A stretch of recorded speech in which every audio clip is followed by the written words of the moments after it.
Por escrito. Por escrito. Radio Anáhuac 1670 AM.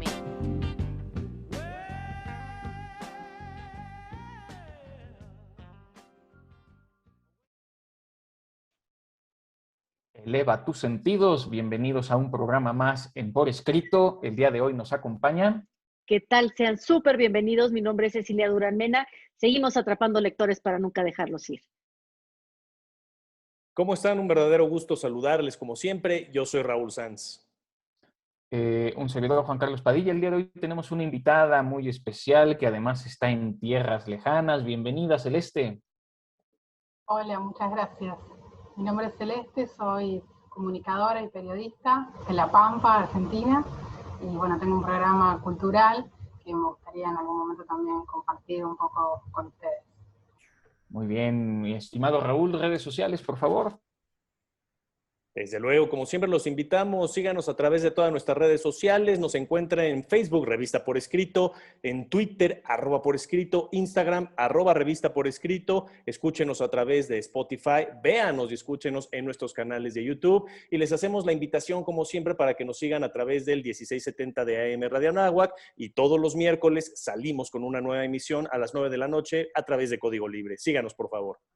Aunque ya nuestra invitada, sin querer, delataba un poco el pretexto literario del día de hoy, yo iba a preguntar qué tienen en común el fileteado, el lunfardo, el tango, el mate, los carnavales porteños. ¿El fútbol? Vamos a nuestros pretextos literarios. No quería yo hablar de fútbol por obvias razones, pero bueno, el fútbol también. Vamos a nuestros pretextos literarios.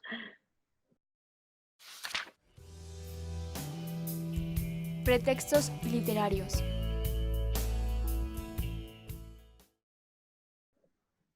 Ya en nuestros pretextos literarios, mi querida Ceci, ¿cuál es el Yo te pretexto del día de hoy? digo cuál es el pretexto literario que incluye también a Mafalda, al bandoneón, al mate, por supuesto. No, y al mate con Mafalda, ¿ya viste, Ceci? Y al mate con Mafalda. Que, a ver, ¿hasta dónde nos vamos a ir?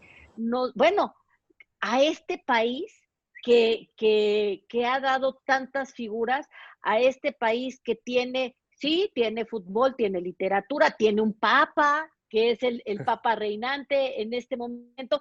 Claro que nos vamos a ir a Argentina, y Argentina es un gran pretexto literario porque es cuna de muchas fuentes de inspiración artística, pero además de escritores reconocidísimos en la literatura universal. ¿Qué haríamos sin tantos autores tan entrañables que Argentina nos ha dado? Muchas veces hemos hablado en este programa de autores argentinos, sin lugar a dudas, porque es completamente necesario a partir de esos grandes personajes de la literatura universal, ¿no? Vamos a mencionar desde luego a Cortázar, a Borges en su momento, pero nunca, no sé por qué, nos habíamos tardado tanto en hablar de Argentina como tal, como el pretexto literario, y sin lugar a dudas es extraordinario el tema que tenemos el día de hoy. Qué mejor que con una invitada que también tiene su programa cultural y que seguramente nos va a aportar muchísimo con todo lo que tenemos que abordar, pero desde luego Argentina, dentro de nuestro país hispanohablante, no toda la cultura que tiene el cono, bueno, de México para abajo, ¿no? El cono sur americano. Quizá Argentina es muy particular porque muchos lo relacionan más directamente con culturas europeizadas, ¿no? De todo el continente latinoamericano. Y quizá esto es lo que hace que Argentina tenga como nacimiento a grandes autores literarios, grandes autores que también han entrado a la industria cinematográfica. Pienso en el caso de Campanella y Eduardo Zacheri, ¿no? Esta extraordinaria combinación. Tenemos desde luego el fútbol, que aunque Juan Carlos no quería hablar de Argentina sin fútbol, pues es casi imposible, ¿no? Podemos empezar a hablar tantos temas culturales, creativos, artísticos, que no sé por qué nos habíamos tardado tanto. Entonces, qué bueno que tenemos a Celeste también para que nos comparta, nos enriquezca, y tenemos programa para echar hacia arriba el día de hoy. Y bienvenida, Celeste, te escuchamos. Bueno, otra vez. Acá, como decía, el 2x1 de Mafalda y el mate, que es una combinación infaltable, sobre todo ahora para trabajar en pandemia desde casa, que supongo que están en la misma situación que nosotros.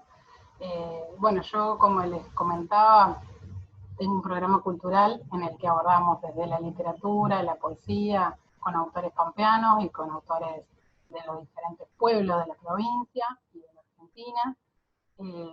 Bueno, y dentro de ese programa obviamente hay expresiones artísticas de diferentes tipos, abordamos el teatro, la música, bueno, de todo. La verdad que es súper completo porque también es súper completa la cultura y bueno, nada, hay diferentes, digamos, aristas que se pueden tocar que enriquecen el programa en este caso y todos los tipos de programas que hay. En este caso es un programa de televisión que se emite por un canal cooperativo de la ciudad de Santa Rosa y bueno, y allí trabajamos un equipo de 3 personas, somos muy poquitos, somos 2 mujeres y un colaborador externo, digamos.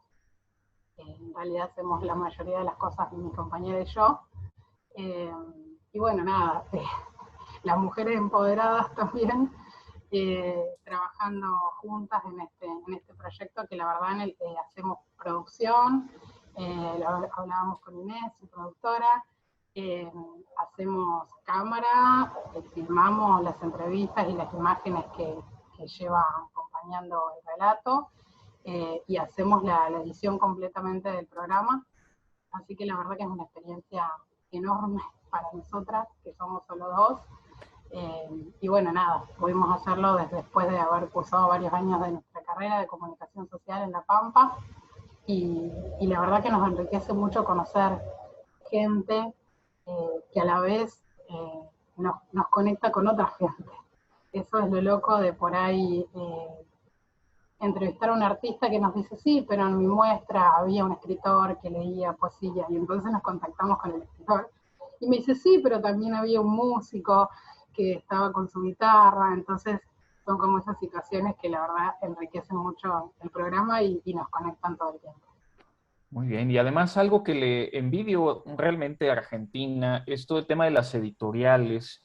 En México puede haber más población, pero no hay más lectura que la que hay en Argentina, y creo que Argentina cuenta con editoriales muy buenas. Y ya de alguna manera nos lo anunciabas, y la idea es también compartir con nuestra audiencia los canales que ustedes tienen allá, porque otra de las grandes lecciones que da Argentina es este empoderamiento de la mujer. A ver, Argentina ha tenido una presidenta, con todo lo bueno, todo lo malo que pueda ello tener. En México parece que no estamos ni siquiera preparados para eso. Y creo que Argentina es en ese sentido una punta de lanza en Latinoamérica en muchos aspectos editoriales, periodísticos y de empoderamiento de la mujer. Y sin duda yo creo que además Juan Carlos tiene algo muy interesante porque, por ejemplo, el periódico El Clarín tiene un premio literario que es muy importante y que ese premio literario le ha servido a muchos latinoamericanos para poderse internacionalizar, para poder dar a conocer sus letras. Entonces, tienes muchísima razón, en Argentina hacen mucho trabajo alrededor de las letras y de verdad a veces así como que se nos hace agua a la boca a todos los escritores por ser publicados allá, por ser galardonados allá, por tener un espacio allá. Por supuesto, desde luego. Yo creo que todos los que estamos en esta industria editorial, ¿no? En el caso muy particular de Ceci y mío, que siempre estamos abogando por el trabajo de edición, por las publicaciones, qué difícil es aquí en México particularmente. Y verlo, qué bien lo hace Argentina, tiene mucho que ver también, creo yo, y ya lo abordaremos más adelante, con el porcentaje o el promedio de lectura que se lleva a cabo en Argentina, ¿no? En México el índice de lectura es de 3.8 por año, no sé en el caso de Argentina, a lo mejor por ahí Celeste tiene el tema, ¿no? El dato duro, pero bueno, si quieren lo abordamos un poquito después, porque creo que se nos está agotando el tiempo para esta primera sección, Juan Carlos. ¿Algún último punto, Celeste, antes de terminar la sección? No, bueno, agradecerles la convocatoria y también convocarlos a que formen parte de nuestro programa cuando puedan, para que nos cuenten un poco de este proyecto tan lindo que llevan adelante. Van a pensar que no me gusta el fútbol o que estoy en contra de Argentina, y la camisa que traigo puesta como que tiene colores más o menos de esas regiones. Pero bueno, por el momento terminamos esta primera sección y vamos a la siguiente.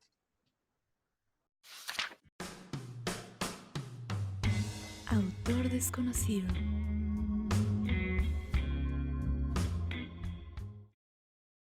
Fíjense que en esta sección de lo desconocido traemos un tema maravilloso, pero yo quiero darle voz el día de hoy a Mariana Torres, que es una mexicana que estuvo directamente en Argentina, viviendo una experiencia de esto mismo que ella va a hablar. Entonces, que sea Mariana la que con su voz nos explique cuál es la importancia del mate. Bueno, pues el mate es una tradición, el mate en realidad es cultura. En contexto, el mate es una hierba con sabor muy amargo, fuerte, que se toma con agua caliente. Y en realidad lo que se llama mate es el recipiente, no tanto, o sea, la hierba se pone dentro, pero el recipiente es lo que se conoce como mate. Y bueno, puede haber diferentes materiales, de calabaza, de madera, de cerámica, y se toma con una bombilla que tiene una especie de filtro para que literalmente solo salga la infusión y la hierba se quede dentro del mate. El mate se consume principalmente en Uruguay, en Paraguay y en Argentina.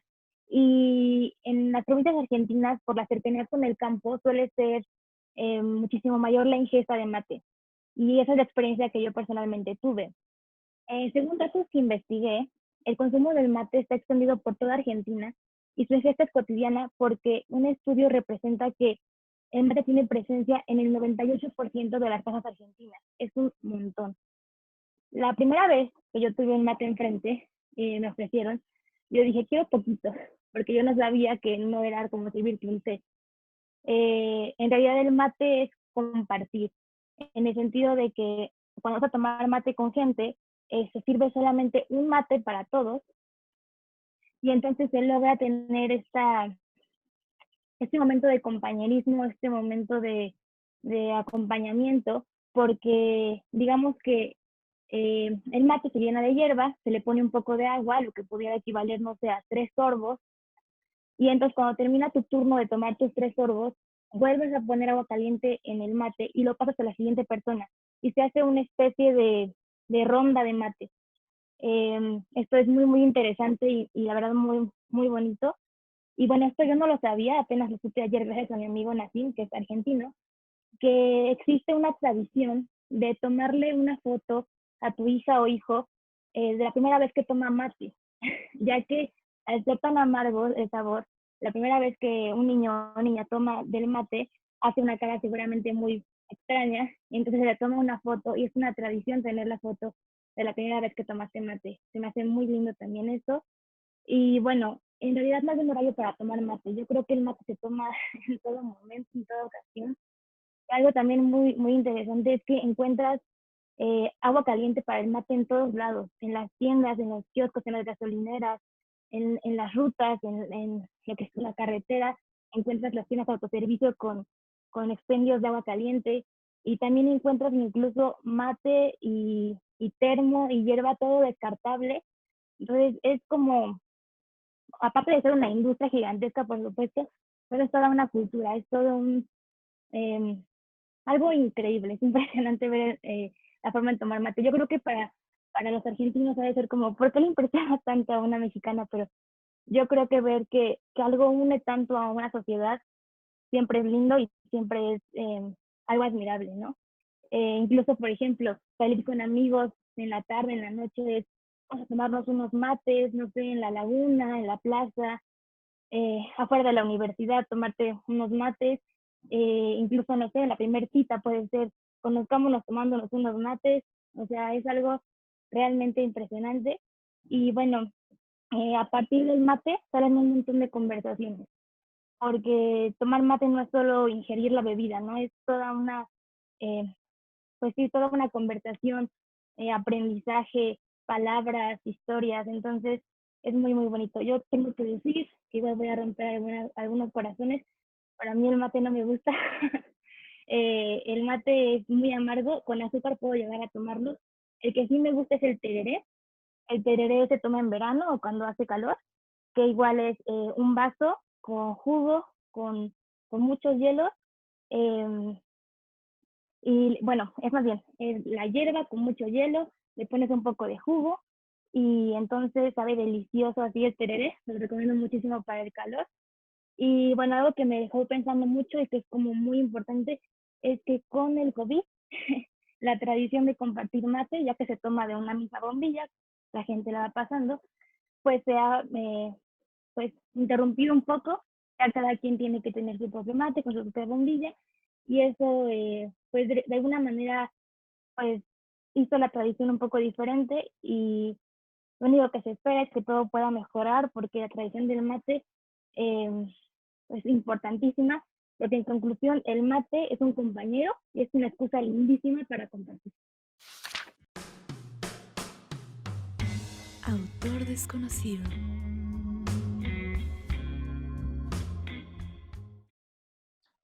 Hemos llegado finalmente a nuestras conversaciones. Mi querida Ceci, ¿cómo te gustaría comenzar la conversación el día de hoy?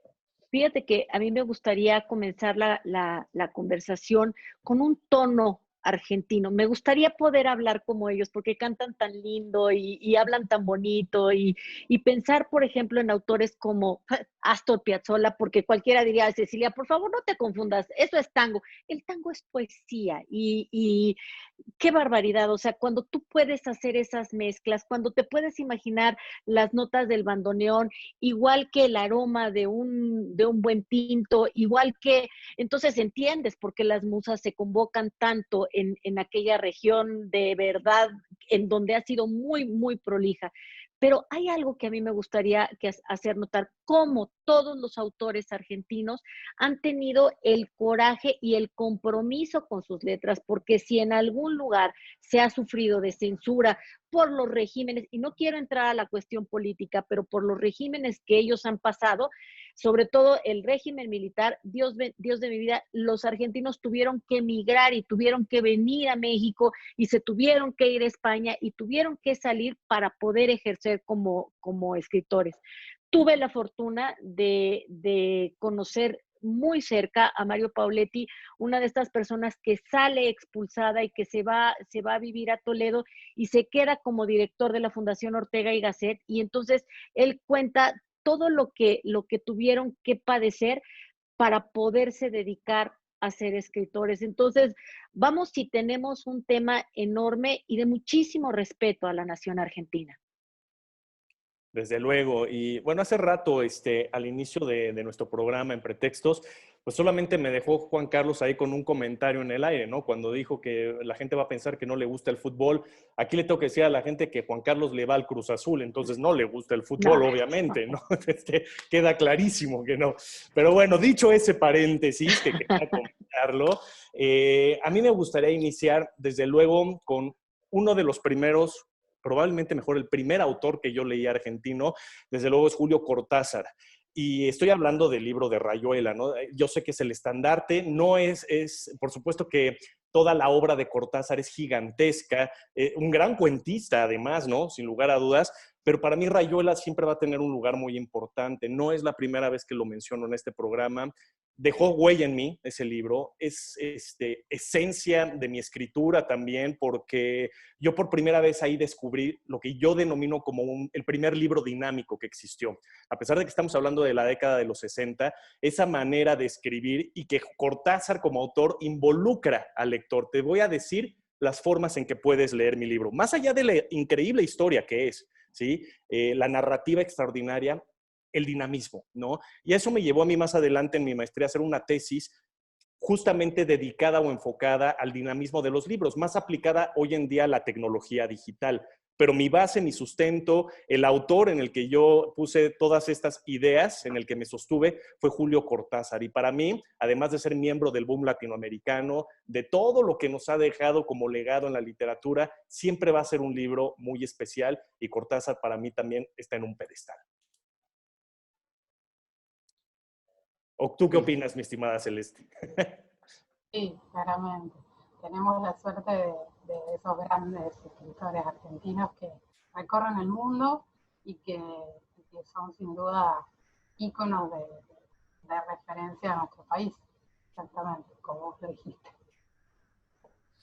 ¿Qué autor nos podrías tú recomendar o podrías tú comentar, Celeste? Yo en realidad, para irme a lo más chiquitito, pero que a la vez es enorme, me gustaría recomendar una autora pampeana, específicamente del centro de la Argentina, La Pampa, ¿no? Una autora que nació en Toay, que es una ciudad muy cercana. Ella se llama Olga Orozco, el apellido de su madre.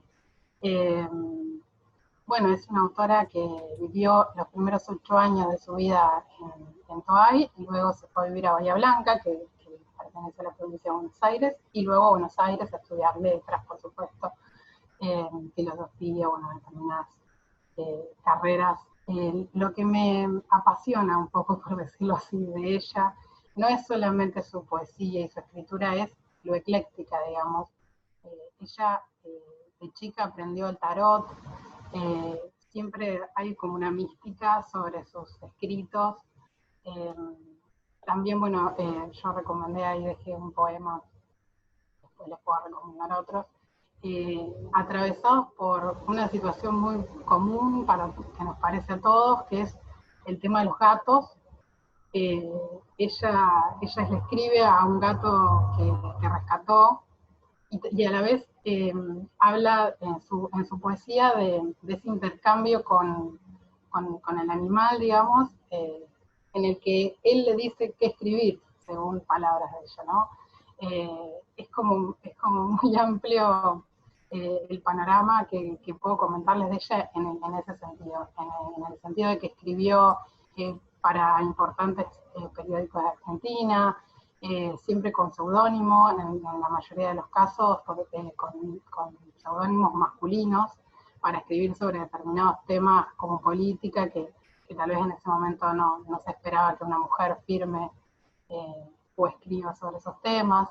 Entonces, bueno, la verdad que con sus múltiples capacidades, digamos, y experiencias de vida, porque fue atravesada por la muerte del padre, de hermanas, ha tenido como que sortear todas esas situaciones que están plasmadas en su poesía, que no es una poesía para leer en una sola vez, es para analizarla mucho. Y bueno, y esa anécdota que cuento de los gatos es muy clara cuando se visita su casa en Toay, que actualmente se conserva como museo y que está abierto al público, por supuesto, con toda su colección de libros donada por ella, en donde permanentemente están los gatos, digamos, arriba de los sillones en la casa o en el jardín, y es como muy llamativo la libertad con la que se manejan, digamos, por decirlo así, en esa casa de ella, de su niña. Y es que además los gatos, los que hemos tenido gato en alguna ocasión, sabemos que son los verdaderos amos de la casa, aunque Cecilia prefiera a los perros. Y yo lo que iba a decir es que, a ver, mi querido Raúl, ya que me andas tú balconeando, Cortázar resulta muy surreal. Y creo que la literatura latinoamericana es también muy surrealista, particularmente Cortázar. Y a mí Cortázar no me acaba de gustar. Y es que nada más surrealista que irle al Cruz Azul. Sí, Y así como no me gusta Cortázar, pues tampoco me gusta la América, que es el equipo de Raúl, para que lo acuse de una vez. Yo quisiera platicar rápidamente de Jorge Luis Borges. Borges, que es un autor que quiero trabajar más profundamente porque tiene esta gran línea que a mí me gusta, que es la de la filosofía y las letras. Y no solo eso, sino que además Borges, y esto sin que lo fuera yo imitando, pero es la confluencia, tiene los temas del tiempo, de los espejos, los libros, los imaginarios, los laberintos, que son finalmente pues muchas alusiones metafóricas, filosóficas, que comparto finalmente con él, aunque no es un autor que haya estudiado a profundidad. Pero creo que también las letras argentinas no pueden dejar de ninguna manera de lado a un coloso como lo es Jorge Luis Borges. Es que, híjole, la literatura dicen algunos que es antes y después de Jorge Luis Borges, con todos estos juegos que él hizo de estructura, de tiempos, deberíamos de dedicar un programa nada más a Borges, de verdad, ¿eh? Yo quisiera ir con una autora que es Alejandra Pizarnik. Mira, Argentina tiene también una gran tradición de personas que emigraron hacia Argentina. La familia de Alejandra Pizarnik es una familia que tiene una tradición judío-rusa, y ella tuvo una vida muy atormentada, empezó a escribir muy chiquitilla, desde los 17 años, y entonces se adhiere al movimiento surrealista. Es una mujer muy precisa para hacer sus poemas, para conformar qué es lo que quiere decir. Y ella vivió en Buenos Aires en los años 50 y estuvo muy, muy cerca de los Perón y estuvo en el movimiento digamos, en el momento en el que se derroca a Juan Domingo Perón e impone la dictadura. Entonces, ella habla de es muy valiente, habla de la terrible situación que estaba viviendo Argentina en esos momentos y luego, pues no sé, ella se queja mucho de esta niñez arrebatada por las guerras, las dictaduras, la censura, en fin, sí hay que leer a Pizarnik porque esta es una mujer que de veras deja huella, así como decía Raúl hace ratito de Cortázar. Sí, me gustó la idea de más adelante poder hacer un programa de Borges, ¿no? Aun cuando por ahí luego surgen políticos que le cambian el nombre, ¿no? De José Luis Borges, pero Qué bueno, esa ya barbaridad, es sí. otra historia para otro día, ¿no? Por supuesto que hay que hacer un programa de él. Me quedé hace rato con un comentario con el que inició Ceci sobre el tango. El tango es poesía, sin lugar a dudas, ¿no? Yo creo que la música es un elemento fundamental, y lo hemos platicado, hemos tenido programas de música aquí, ¿no? Y la música es parte de la literatura. Habrá quien esté de acuerdo, habrá quien no, yo siempre voy a abogar porque sí lo es, y por eso voy a tratar de hilar ahí ahorita un par de comentarios. El primero quisiera hacer mención, ya que empezamos con la poesía, de Alfonsín Storni, ¿no? Este personajazo, por supuesto, que además tiene mucho de misticismo por la forma en que murió, por el suicidio, desde luego, ¿no? Deja su legado, esta mujer, una vida triste, una vida nostálgica, con pesares, y termina finalmente dejando notas ahí, dejando destellos con su doctor de que se iba a suicidar en algún momento, ¿no? Y efectivamente, pues un día sale del hotel, se encamina a la playa y se acabó la vida de Storni. Y de ahí viene precisamente música extraordinaria, ¿no? Alfonsina y el mar, que hace muchísimos años, erróneamente, la gente confundía que estaba dirigida a Gabriela Mistral, lo cual no era así. Es a Alfonsina Storni, el personaje al que está dedicada esta canción, que desde luego ha tenido grandes intérpretes. Yo creo que la mejor versión es con una gran argentina, Mercedes Sosa, ¿sí? Una voz extraordinaria, el folclore argentino siempre lo llevó en su sangre, vaya, es un ícono musical Mercedes Sosa, ¿no? Entonces, la canción de Alfonsina y el mar, si uno la escucha con detenimiento, es un poema, es un verdadero poema que quien no lo ha escuchado, pues corre en este momento a Spotify, ¿no? O a cualquier otra aplicación. Y esto me lleva a relacionarlo con otros grandes músicos argentinos que para mí su obra musical es literatura pura. Incluso yo con mis alumnos hago un ejercicio de un audiolibro basado en una canción del gran Andrés Calamaro. Calamaro, que pertenece obviamente más a una corriente del rock, por supuesto, ¿no? Fuertemente en la época de los 80, pero hay muchas canciones que las canciones de Andrés Calamaro no son lo que parecen. Hay que profundizar en ellas para realmente llegar a la interpretación, ¿sí? Y qué es lo que Calamaro nos quería decir escondidamente, siempre es por abajito del agua. Yo hago un ejercicio con mis alumnos de que de la canción de Calamaro hagan un cuento, hagan una versión, un derivado, en este caso, sí, y de ahí luego graben un audiolibro. Y no saben qué cosas me han entregado. Entonces, cuando hablamos de música argentina, también hablamos de literatura. Y yo, si puedo interrumpir. No, adelante, todo tuyo. Plenamente con lo que decís. En el caso de Alfonsina y el mar, en la versión de Mercedes Sosa, creo que popularizó la historia de la poeta para el pueblo, digamos. Tal vez el que no tuvo la oportunidad de leer su poesía comprendió parte de su historia con esa letra, que también es poesía, como decía. Y Calamaro particularmente me gusta mucho, así que genial.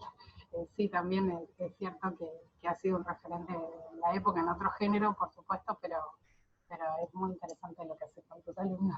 Me gustó mucho. ¿Algún otro autor, autora que disfrutes mucho de allá de tus tierras, Celeste? Ay, se me viene mucho a la cabeza. Pero bueno, no, siguiendo con esta línea que me propongo de contarles de Olga, me gustaría recomendarles algunos poemas. Bueno, uno que les pasé puntualmente, que era para su gata Berenice, que le puso un nombre de una reina egipcia, no de casualidad seguramente, así que los dejo que encuentren ahí. Entonces lo que siempre llevan ocultos sus poemas un poco. Y bueno, y también recomendarles un poema que es el primero que escribió, que se llama Desde Lejos, que lo escribió en el 46, ella nació en el 20, el año pasado se cumplió su centenario. Y bueno, insisto con ello porque la verdad que me parece, que la admiro no solo desde la escritura, sino de haber estado en un momento tan particular de la Argentina, en los años 40, y haber sido escribiendo, digamos, en ese momento, y haber sido una referente femenina que es tan complicado en este mundo de hombres. Muy bien, yo musicalmente hablando, a ver, nada más para cerrar el comentario de Andrés Calamaro, hay un disco y una canción que se llama Alta Suciedad, para no decir alta sociedad. Un poquito para que vean lo que bien nos comenta Raúl de cómo pues medio escondido, pero ahí te lo voy dando directamente. A mí me gusta una banda un poquito desaliñada que se llama Versuit Vergarabat, que también era muy, pues no sé cómo decirlo, como los chicos malos de la Argentina, también hablando un poco la música de protesta, pero entre rock, pop, pues también muy, muy noventero el asunto. Y comentar, a mí, yo he disfrutado mucho, aunque no he leído toda la obra, a Rodolfo Bioy Casares, también argentino. Dos novelas, una, siempre hago alusión a ella, que es El diario de la guerra del cerdo, donde en una Argentina ficticia, pero no ficticia, a los ancianos se les empieza a maltratar por esta diferencia generacional, que sí es un tema de preocupación filosófico, al menos personal. Y el otro es una novela que escribió en la década de los 40, que es La invención de Morel, hablando de surrealismo argentino. Ese sí es buen surrealismo, no el de Cortázar, háganme caso, mejor Adolfo Bioy Casares, aunque me haga cara Cecilia. Ay, Juan Carlos. Al ratito nos vamos a pelear, ya verás. Pero a mí, fíjate que hablando de música y de eso que hablaban de Calamaro, yo creo que era una estrategia de los músicos, porque Charly García también tuvo un gran impacto y le pegaba a la dictadura militar. Y lo más importante era que los militares estaban cantando a Charly García sin darse cuenta que se estaban criticando a sí mismos. Eso era, o sea, de verdad de sacarte las tuercas, una cosa increíble, muy inteligente. Y me gustaría recomendar rápidamente a Amanda Schweblin, que es una autora argentina contemporánea que tiene una novela corta que se llama Distancia de Rescate. Aquellos que sientan angustia al separarse de mamá o que tengan hijos, lean esto para que vean lo que es provocar angustia de verdad. Samantha Schweblin. Raúl, Sí. tu recomendación ya para también ir despidiendo el programa. Ya, para irnos yendo, bueno, nada más rápido, Charly García puede gustarte o no, pero es un genio, efectivamente, como lo decía Ceci. Dentro de la música, él, Gustavo Cerati y Calamaro son los tres íconos sin lugar a dudas, ¿no? Entonces, ahí queda el comentario por un lado. Y mi recomendación, por favor, lean. Originalmente se llamaba La pregunta de sus ojos, de Eduardo Saccheri, ¿sí? Después de que sale la película extraordinaria con Ricardo Darín, ¿sí? Y se vuelve un premio Oscar, desde luego a la mejor película extranjera, en ese momento, como la película se llamó El secreto de sus ojos, el libro pasó a convertirse al mismo título, ¿sí? Entonces ahora lo encuentran como El secreto de sus ojos, originalmente La pregunta de sus ojos. Ahí queda mi recomendación, extraordinario libro. ¿Alguna Celeste, recomendación final? ¿alguna recomendación? Yo les voy a recomendar el último libro que leí, que no es de poesía, pero es de literatura argentina, es de ficción, de la autora Claudia Piñeiro, Catedrales, es muy nuevito. La verdad es interesante porque muestra mucho de las típicas familias argentinas conservadoras, y bueno, y de un tema que está muy ahora en el ojo de la tormenta, para bien y para mal, que es el aborto. Así que me parece muy interesante, la verdad, recomendárselo. Muy bien, pues yo cierro también mis recomendaciones. Hay que leer de todo en Argentina. Creo que ofrece muchísimas plumas muy variadas. Y nada, conozcamos, leamos más. Quizá nada más por cerrar o recomendar algo, pues el Alep, por supuesto, de Jorge Luis Borges. Despedimos el programa, por favor.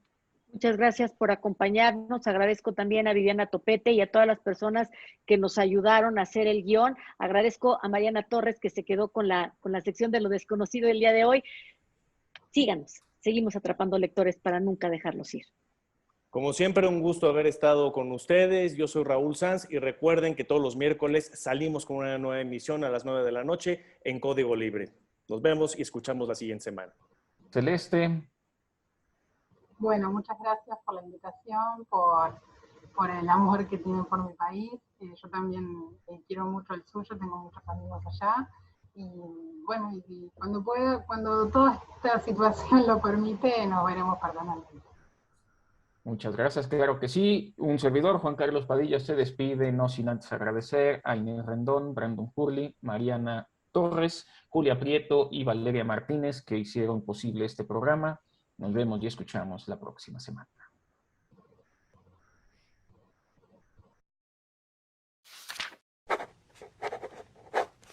Ultimátum. Aquí está la moneda de hierro. Interroguemos las dos contrarias caras que serán la respuesta de la tercera demanda que nadie nos se ha hecho. ¿Por qué precisa un hombre que una mujer lo quiera? La moneda de hierro, Jorge Luis Borges.